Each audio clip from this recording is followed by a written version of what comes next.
I am addressing you, the youth, not because I overlook your parents. Rather, it is because the future of your nations and countries will be in your hands. And also, I find that the sense of quest for truth is more vigorous and attentive in your hearts.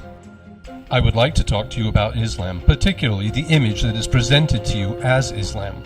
Why the public conscience in the West awakens and comes to its senses after a delay of several decades or centuries.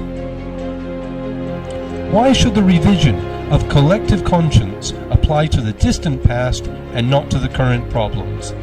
Why is it that attempts are made to prevent public awareness regarding an important issue such as the treatment of Islamic culture and thought?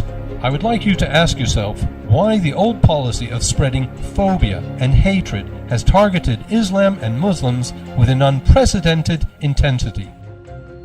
Why does the power structure in the world want Islamic thought to be marginalized and remain latent? What concepts and values in Islam disturb the programs of the superpowers, and what interests are safeguarded in the shadow of distorting the image of Islam? I would like to ask you whether you have directly read the Quran of the Muslims. Have you studied the teachings of the Prophet of Islam and his humane, ethical doctrines? Have you ever received the message of Islam from any sources other than the media?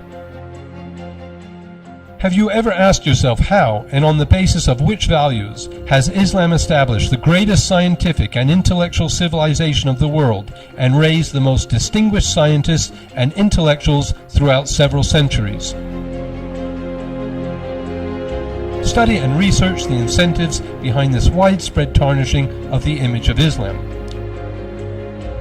In reaction to the flood of prejudgments and disinformation campaigns, try to gain a direct and first-hand knowledge of this religion. Don't allow them to hypocritically introduce their own recruited terrorists as representatives of Islam. Receive knowledge of Islam from its primary and original sources. It can raise new questions in your curious and inquiring minds.